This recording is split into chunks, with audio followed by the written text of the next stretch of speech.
बार बार चंद्रमा की जिद किया तो माँ बोली जा, नहीं दे रही चंद्रमा। बोले नहीं दोगी? बोले नहीं। क्रोध किया और कन्हैया अंदर भागे। एक यशोदा मैया की सास के जमाने का एक बहुत बड़ा मटका रखा हुआ था, हैं? उसमें दही जमा रखी थी और वहां सामने एक पत्थर था। उठाया, जोर से उस मटके में मारा और धड़ाम से मटका टूट गया, सारी दही बिखेर गई और रोने लगे अब झूठे आंसू।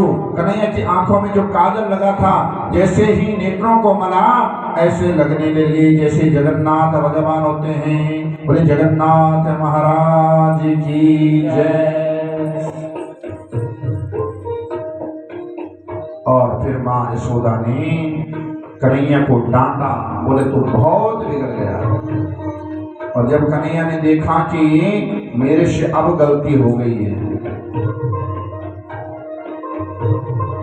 और गलती जब हो गई है तो अब मैया मुझे छोड़ेगी नहीं, तो रोने लगी, झूठ के आंसू। और आज मैया भागने लगी कन्हैया के पीछे। बोले अब तुझे नहीं छोड़ूंगी, तेरी शरारत बढ़ने लगी है, जब तक तुझे दंड नहीं मिलेगा तू नहीं मानेगा। और भागने लगी माँ यशोदा। बोले कन्हैया रुक जा रुक जा रुक जा।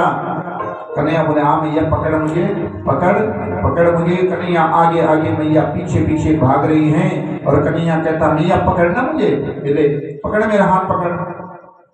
और मैया जब थक गई, पसीने पसीने शरीर में हो गए, तो कन्हैया ने देखा कि अब मेरी माँ बहुत थक गई है। अब भगवान जो है स्वयं माँ की पकड़ में आ गई है। बोले मैया पहले एक बात बता, मुझे मारेगी तो नहीं? मैया ने कहा मारूंगे नहीं। तो क्या करोगी? तो तेरे हाथ में छड़ी है? मैया ने कहा हाँ है। बोले पहले इस छड़ी को फेंक दे, क्योंकि तो मुझे पकड़ेगी फिर मारेगी, इसलिए छड़ी फेंक। मैया ने कहा अरे कन्हैया नहीं मारती बेटा, तू आज मेरी पकड़। क्या करेगी? बोले तेरी पूजा करूंगी। अच्छा मैया हाँ पूजा करूंगी, ऊंची कुर्सी में बिठाऊंगी, तेरी आरती उतारूंगी। बोले पक्का? बोले हाँ बिल्कुल पक्का। और जैसे कन्हैया मैया की पकड़ में आए, मैया ने कान पकड़ लिया जोर से, और देवता लोग आश्चर्यचकित हो गए। बोले जो संसार का पालनहार है, सृजनहार है, उसके कान आज देखो। प्रेम में कितनी शक्ति है, वात्सल्य प्रेम छलक रहा किसका? माँ यशोदा का। और मैंने पहले बताया यशोदा कौन है? यशम ददाति सा यशोदा, जो दूसरों को यश देती है वही तो यशोदा है। और जो दूसरों को आनंद प्रदान करते वही नंद है। नंद के आनंद भयो जय कन्हैया लाल की। नंद के घर पुत्र नहीं, आनंद प्रकट हुए हैं। यशम ददाति सा यशोदा। आज माँ यशोदा ने अपने वात्सल्य प्रेम को इतना प्रगाढ़ कर दिया, इतना अगाध कर दिया कि आज त्रिलोकी के नाथ के कानों को पकड़ दिए हैं। ऐसी सामर्थ्य है क्या किसी में? अरे हम अपने बच्चों के कानों को पकड़ ले तो बच्चा जो आंखें दिखाने लग जाता है, वो तो गोविंद है और माँ यशोदा की सामर्थ्य है। और जब पकड़ा तो एक ऊखल था माँ यशोदा के आंगन में। उल्लोखलाग्रेरुपरि व्यवस्थितं मर्काय कामं ददतं क्षितिस्थितं हैयंगवं चौर्यविशंकिते क्षणं निरीक्ष्य पश्चात् सुतमागच्छन्नैः। उसी ऊखल के ऊपर चढ़ चढ़ के गोविंद जो है सब ग्वाल वालों को, बंदरों को क्या खिलाते थे? माखन, दूध, दही आदि। और जब बच जाता था तो मटकी वहीं उसी उखल पे फोड़ते थे। माँ यशोदा ने आज उसी उखल से बांधने का प्रयास किया। किसको? गोविंद को। लेकिन जैसे रस्सी लगाई तो रस्सी जो है 2 अंगुल छोटी पड़ गई। दूसरी रस्सी जोड़ी, फिर बांधा, फिर 2 अंगुल छोटी। फिर एक एक करके सारे ब्रजमंडल की रस्सियां लग गई। किस प्रकार? जिस प्रकार हनुमान जी गए जब लंका में, सारी लंका की जितने भी कपड़े थे सब के सब लग गए, लेकिन हनुमान जी की पूंछ को पूरा नहीं बांध पाए।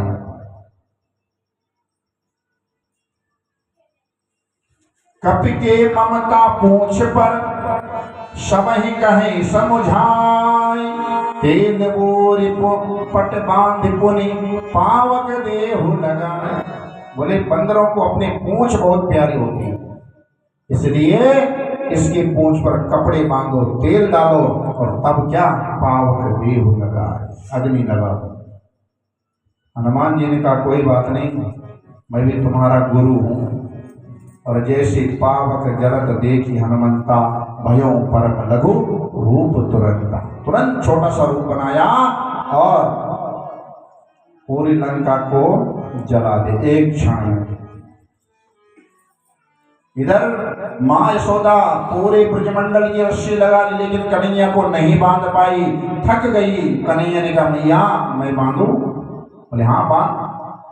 और जैसे कन्हैया ने अपने हाथ में रस्सी ली, तुरंत बंध गई। मैया ने कहा तू बड़ा चालाक है, जब मैं बांध रही थी तब अपने पेट को फुलाता था और जब स्वयं बांधने लगा तो पेट को अंदर कर दिया। बोले नहीं मैया। बोले हाँ ऐसा ही है, लेकिन अब तू यहीं रहे, अब खोलूंगी नहीं तो ये बंधा रहे। गोपियों ने कहा यशोदा इतनी कठोर मत बन, एक तो तेरा बेटा है, कोई बात नहीं, क्या हुआ? फिर मटके फोड़ दी। बोले ये न जाने हमारी कितनी मटकी इसने फोड़ी, हमने तो नहीं डांटा इतना। बोले तुम भी बड़ी चालाक हो, पहले तो शिकायत लेके आती हो, उल्हाना लाती रहती हो कि तेरे बेटे ने आज ये कर दिया वो कर दिया, और अब कह रही हो कि नहीं। माँ अपने काम में लग गई और उधर जो है यमराज उनके को वृक्ष